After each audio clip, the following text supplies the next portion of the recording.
How do you stop videotaping that?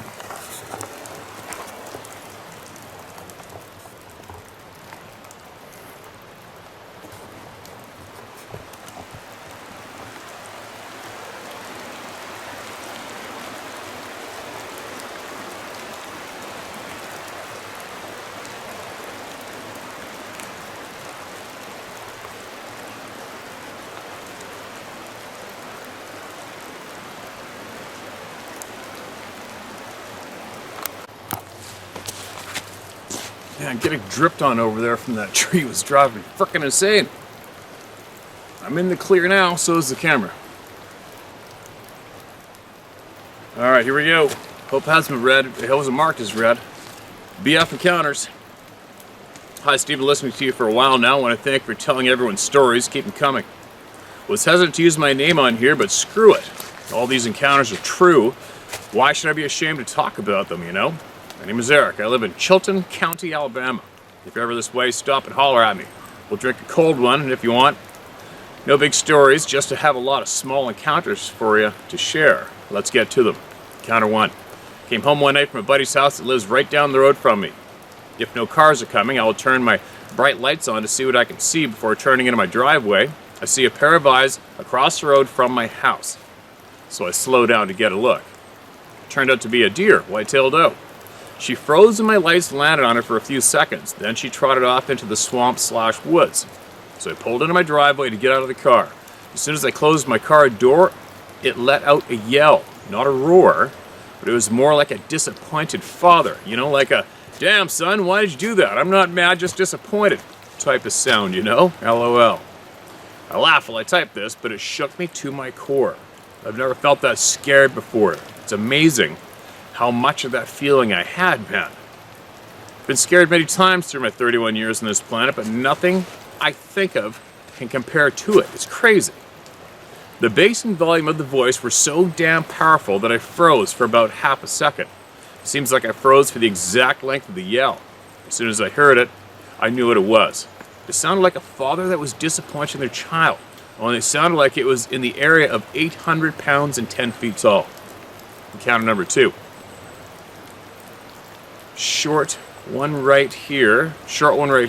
My roommate at the time and I were sitting on the back porch smoking a left-handed cigarette, and it let out a loud roar.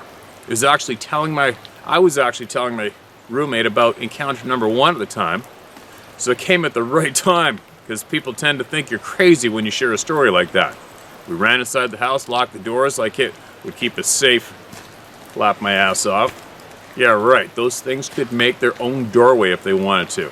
Yes, they could. What a fluke. Isn't that hilarious? The timing of that? I got a few timing stories like that, but not with this topic. I might share one in a minute.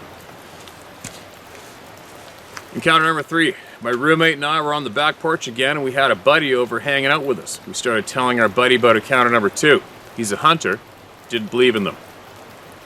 One of those I've spent half my life in the woods and they don't exist types. He didn't believe us, of course, but just as soon as he tried to explain it away and say it could have been a bear, we heard a loud roar/yell, and then the beast tore a tree limb off of a tree and threw it through the woods. I started laughing. I said, "Bears can't rip limbs off trees and throw them like that." Just did better get your ass inside before it comes for you. Oh, it just did. Better get your... There's punctuation's missing.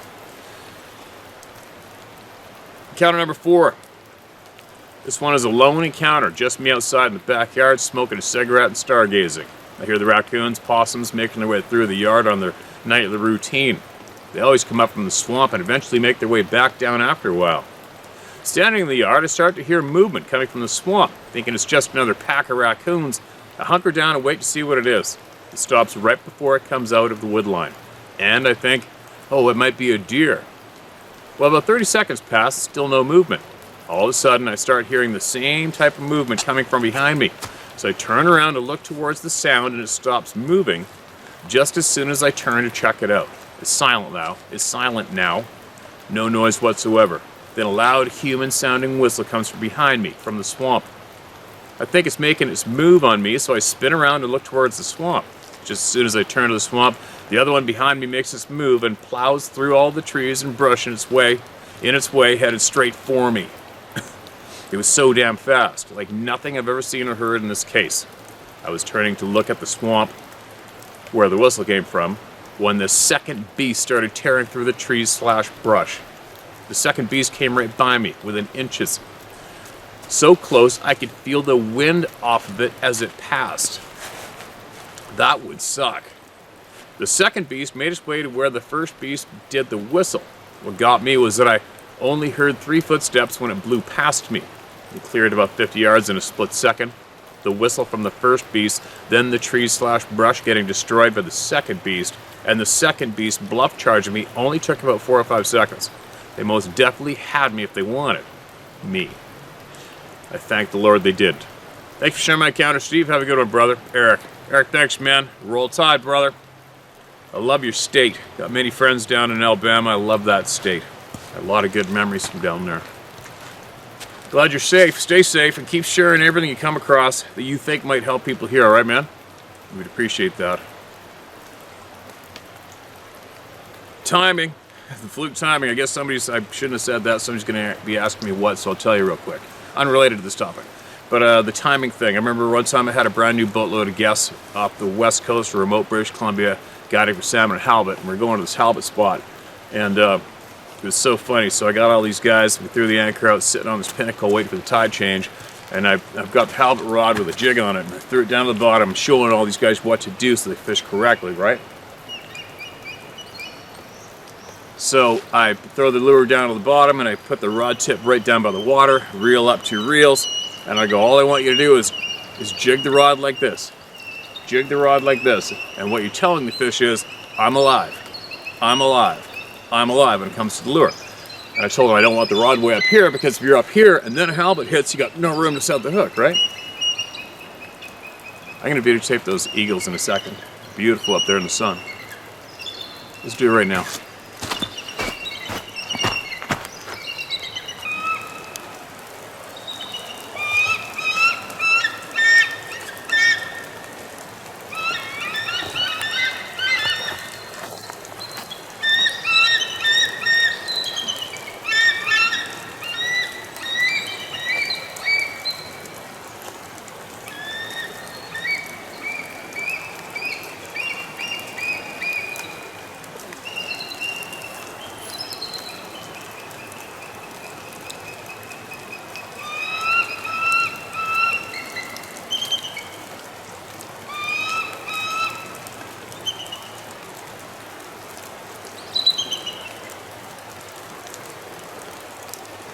How do you stop videotaping that?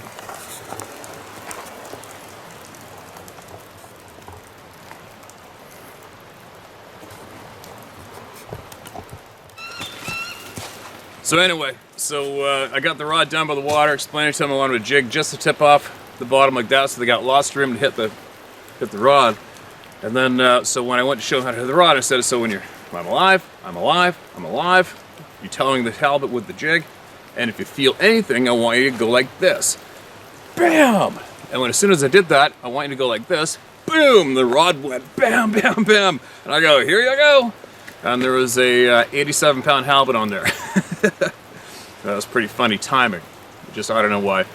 When the previous emailer sent in about the timing, telling his friend about the Sasquatch experience, and then it roared, right? He was telling him the roar part of the story, the timing, right? Made me remember that. Don't know why. Here you go, shared it, so I don't have to have pummeled by people saying, hey, go back to that timing story you wanted to share. Now, here we go.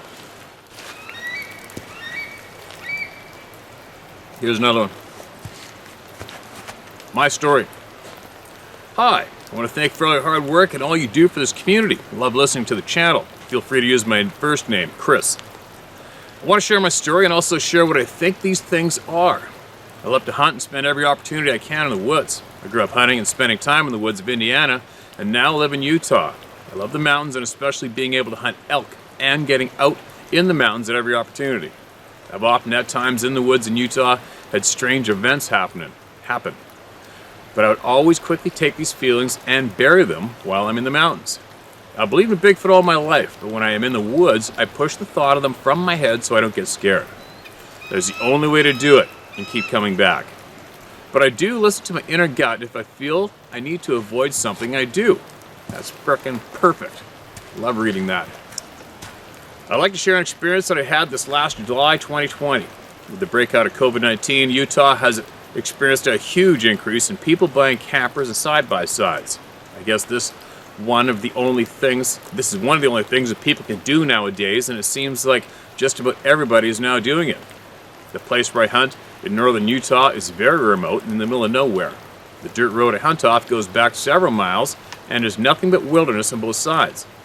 Before COVID-19, this dirt road in the middle of nowhere on a weekend in the summer would maybe have one person camping, but usually no one. Now, you have to understand this road has a couple of small offs from where hunters would camp during elk or deer season. That was it.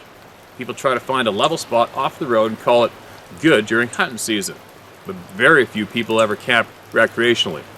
So the point I'm trying to get across is that no campground or anything even close, just remote forest. So in July 2020, I bring my travel trailer up, hoping to find one of the few spots big enough to make it work. I left super early in the morning, just trying to be one of the first people there. I've heard from friends that now people are trying to camp up there as they can't find spots in campgrounds as they're all sold out. When I got there, I was shocked to see people in campers and tents everywhere. It was worse than any hunting season I've ever seen, and could not believe the amount of people in the middle of nowhere camping. We were able to find a spot through, though, and set up camp. Afterwards, we went out and hit the trail with our ATVs, and we're having a great time. Well, everything was going great. As night came, we cooked dinner and had a wonderful time sitting around the fire and talking with our kids. As the night went on, we put the kids to bed and started to clean up camp a little. About 11:30, I was doing my manly duties and spraying the fire to put it out. As my wife got up, I was going up the steps into our travel trailer. The exact moment, probably about 600 or 700 yards away, I heard that scream/growl that I've heard on YouTube Bigfoot channel recordings. I cannot believe it. It was so loud and far away, but also so close. I knew that sound and I could not believe it. I was hearing it myself. My wife, who is now inside with the AC blowing, and did not hear it. But I quickly came in, locked the door, and grabbed both of my handguns that I brought. I had them ready to go. My wife kept asking me what was wrong, and I said, "Don't worry about it." She kept asking, though, and I said, "I'll tell you tomorrow, go to sleep." She kept asking, and I told her, and then I said, "We will talk about it tomorrow." Thankfully, nothing happened, and that was it. I'm sure Bigfoot is not happy with the big influx of people coming into his domain. It used to be just during hunting season, now it's all summer long. It makes you feel bad for them. As we got out the next day after breakfast, we went back to riding the ATVs back down the road, and not far from where we were camping, there were some people who were camping in tents, and I was surprised to see all 3 tents were completely abandoned. I'm sure these campers with no AC or walls to mask the sound must have gotten quite the fright from those loud screams the night before. But we had a great trip, and that is the only thing we heard or saw that weekend. Now I want to share what I believe these things are. The Bible tells us clear as day, and no, I don't think it's the Nephilim, how some people do. Bigfoot is Cain and his descendants. Everyone knows that Cain was the first person to ever commit the sin of murder, but he's also the first who turned his back on the Lord. He was the son of Adam and Eve. I think the Bible clearly lays out the curse of Cain as him being Bigfoot. Here are a couple of verses in Genesis to talk about Cain's punishment. 8.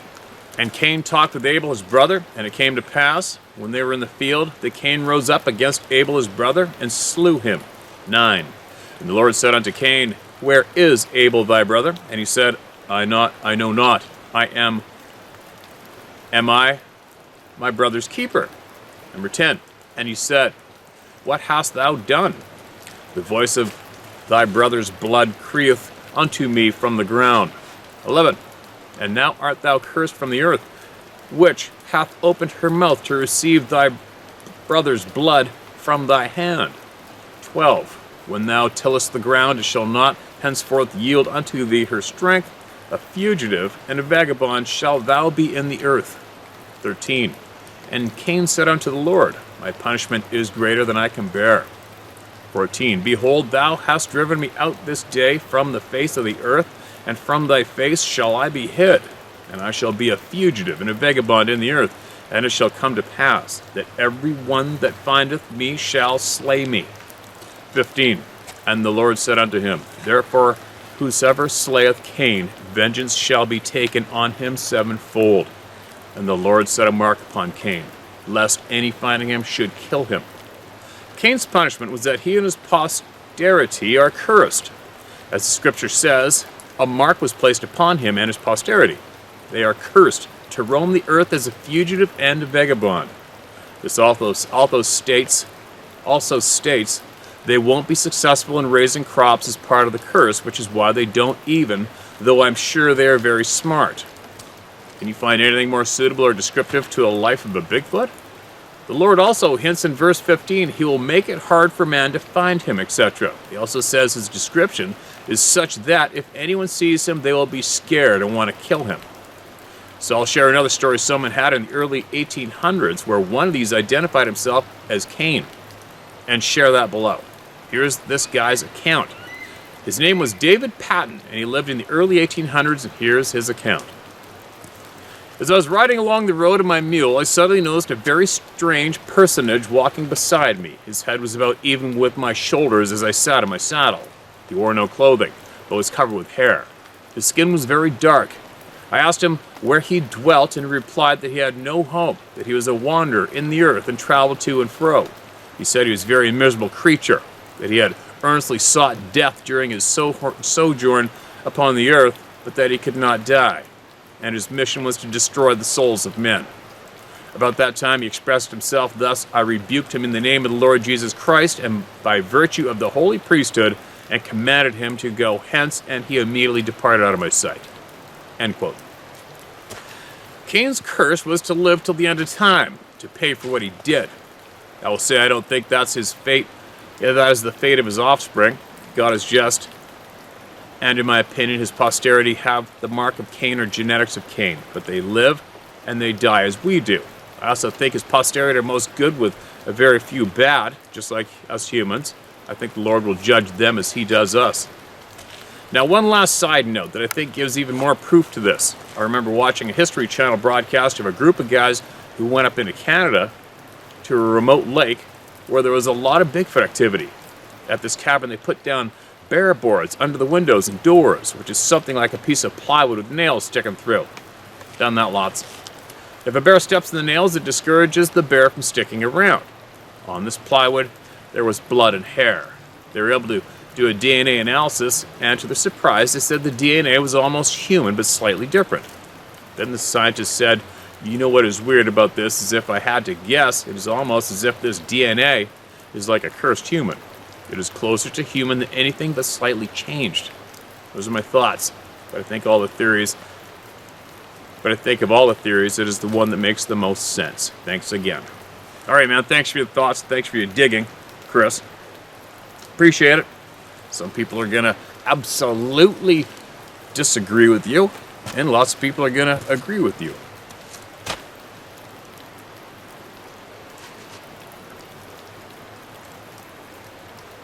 One thing certain is we're all here together, no matter what, right? Appreciate your time you took to send that in, man. And it's definitely some thoughts to chew on, isn't it? All right, one more. I'm going to get going. Got stuff to do, stuff I'm going to share. We're doing a lot today, which is something's in the making. I'm going to share with you guys shortly. Uh-oh. Okay, this might be lengthy, but the hell that I'm going to go for it anyway. Red. These hairy bastards cost me everything. That's the title of the email. Hi, Steve. First of all, I want to thank you for giving us a place to tell our stories and freeing us from our emotional prisons that seeing these things causes. No problem. And you are contributing to that place, all right? This place is nothing without you and all the other brave people like you. I emailed you some time ago my first encounter where my 12-year-old son was being screamed at while he was sitting in his hunting blind. Well, since this happened, I recently have had multiple encounters that has cost me the things I love most in life. That sucks ass. I live in Florida, but my wife and I purchased a second house on 9 acres in rural Georgia. along with a 180-acre hunting property that we leased from a timber company. The hunting lease was located 10 miles away from our house. Hunting has been our passion for many years, and now it's all gone. These are the encounters that led up to us walking away. Number 1, in October 2015, I was traveling to our Georgia house by myself for the opening of gun season. I just crossed over the Georgia Straight line on a 2-lane road in rural Georgia. I was just starting to get dark, but there was still enough light that my headlights hadn't come on yet. The road had a long straightaway that I could see about a mile away. I've been watching a man on a riding lawnmower repeatedly turn around at the edge of the road and then disappear for 30 seconds and he was back again. When I got to about 300 yards from the mowing man, I could see a huge, hairy man standing beside a pine tree watching the man mow. He was pulling down on a pine branch that was about 10 feet high so we could see the man. As I approached it, it looked back at me and then just disappeared. I knew that I had to imagine it because I could see the pine branch bouncing up and down where he let it go. The thing that scared me the most is once I got to the tree where he was standing, I had no memory of the rest of my trip. The next thing I know, I was sitting in the driveway of my Georgia house, which was 45 miles away from my siding. I had no memory of driving through several towns full of red lights and intersections.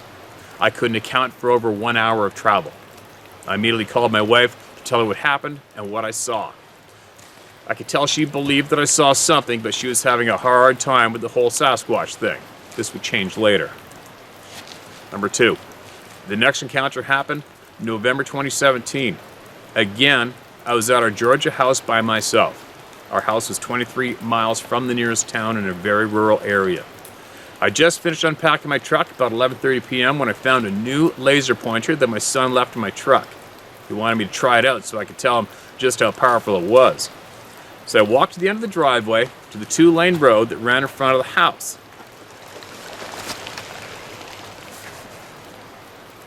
The only light around me came from the porch light behind me. I started shining the laser down the pitch black 2-lane road, lighting up road signs that were over a mile away. In the distance, I heard a scream, and this orange ball of light seemed to float into the middle of the road about a quarter mile away. I wasn't sure what I was looking at, so I pointed the laser at it. The next thing I knew, the orange ball of light started coming at me fast. I could hear what sounded to me like bare feet slapping the asphalt. I turned and ran as fast as I could into the house and locked the door. For the next 20 minutes, I could hear something walking around the house. I stayed up all night with my rifle in hand until daylight. I didn't bother hunting that weekend because I was pretty shook up. I told my wife, but got the same reaction as before. Again, this would change. Number 3, November 2019, I'm sitting on my 10 ladder stand, so it must be 10-foot ladder stand, waiting on first light. I like to get on my stand 1 hour before first light so that the woods would calm down from my track to the stand. I just got situated in the stand to put my headlamp in my backpack when I started hearing a low growl coming from behind my stand. I was concerned because I'm 10 feet off the ground. I could hear something slowly walking up to my stand. I'm thinking it was a coyote or a dog from one of the nearby houses. Whatever it was had stopped at the base of my stand. I could hear what sounded like breathing. This went on for 3 or 4 minutes. Then I felt a hand grab my ankle. Oh my God. I could literally feel fingers on my leg. It scared me so bad that I jumped up onto the seat of my stand to get as high as possible, kicking my backpack that contained my headlamp off the stand. Now I'm trying to listen to where this damn thing is, but all I can hear is my heart beating 100 miles an hour. I stood up there for the next 45 minutes until it got light enough to see my surroundings. Now I had to get up the courage to get out of my stand and make a run for my truck, which is on the other side of the property. Once I got down, I looked all over for my backpack, but it was nowhere to be found, so I took off for the truck. When I got to the top of the trail, I could see my truck through the trees, so I started running. I got about 10 yards from the truck and stopped in my tracks. There on the ground next to my truck was a backpack. I'm 48 years old at the time, and I had tears running down my face. 35 years of hunting, and I had never experienced anything like this. I quickly checked my surroundings and made a dash for the truck. Once I got the truck started, I was having a difficult time pressing the gas pedal because my legs were shaking so bad.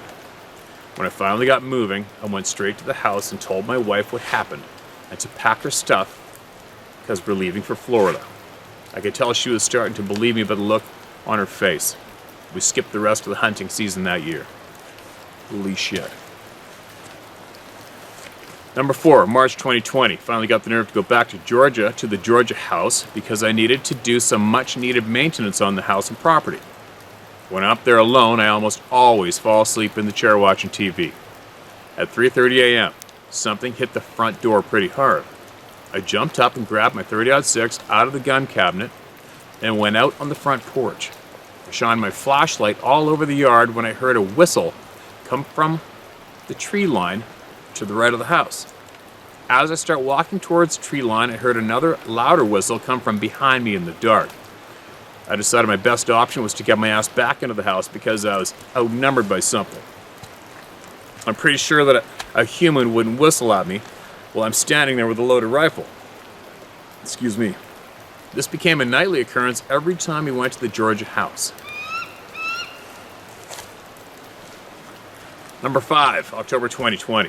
I really had no desire to hunt anymore, but my wife didn't want me to give up something I've loved for most of my life. She decided to hunt with me that day to get me back in the woods. Opening morning, I walked her to her 10-foot ladder stand that overlooked a bottom. Nervous about her being out there, I just sat on our golf cart, 50 yards behind her in the pines, so I could get to her quickly. Around 7:30 a.m., she texted me that she could hear something growling out in the front of her, but couldn't see anything. I offered to come and get her, but she said it was okay. 15 minutes later, I got a text from her saying to come and get her now. I made it to her stand in about 3 minutes. Once she got on the ground, she had the total look of fear on her face and said, "Let's go now." She didn't say a word until we were in the truck and out of the woods. As she started telling me what happened to her, her eyes began to tear up. She said whatever was growling started coming towards her, but she couldn't see anything. She could see a good 50 yards in any direction, but couldn't see what was growling. The next thing she knew, something was about 3 feet in front of her growling, breathing heavy, but nothing was there. She said that once she heard me coming, the growling and heavy breathing stopped. She never heard it walk away, but everything stopped. Once we got to the house, we decided to just go home to Florida. A week later, we decided that we had enough. We let the hunting lease go with all of our tree stands still on it, and we sold the Georgia house with everything in it.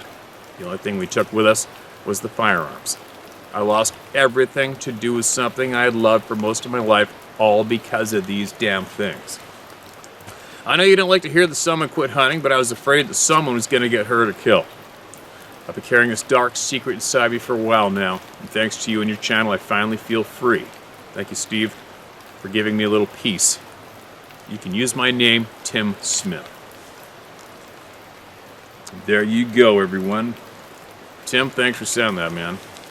That's an unfortunate frickin' sequence of events. Real unfortunate outcome. You already know my feelings on the quitting part, but we're all built differently, right? And if your tummy's saying something might be coming, including death, your gut may be right. And so you are right to follow your instincts, no matter what I feel or what anybody else feels, right? We weren't there, and we don't know what you're feeling. And one thing I always tell everybody, go with your gut, go with your instincts, go with your sixth sense, go with whatever the hell you want to call it. If you ever watched that ridiculous show, was it called The Grizzly Man or something? Tim Treadwell or Timothy Treadway or something.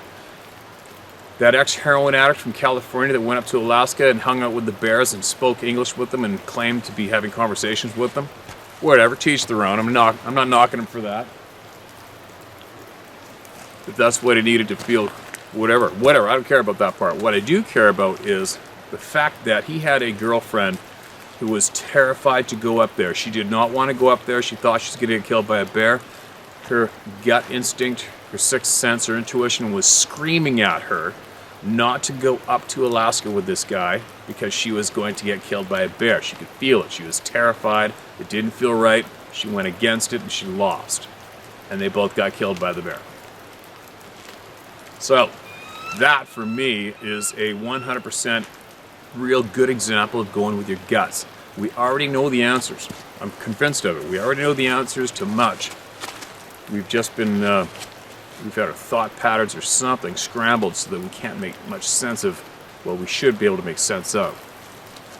And it's going to probably take a lot of concentration and patience to learn and figure it out, right? That's what I'm doing.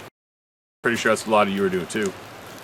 But anyway, I just shared that little story to let you know that you're doing the right thing when you follow your gut instincts, all right?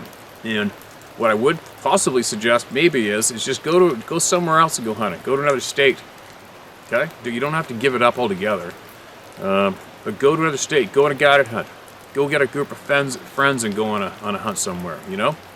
And take baby steps, get back into it, and test the waters. And just possibly don't just abruptly drop one of your true passions in life altogether. It's not like it's a life sentence for many in some ways, but it doesn't have to be, you know?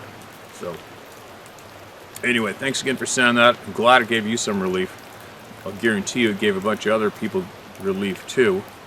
And I will bet you that it's going to knee-jerk a lot of other people to come forward and share what they got here, right?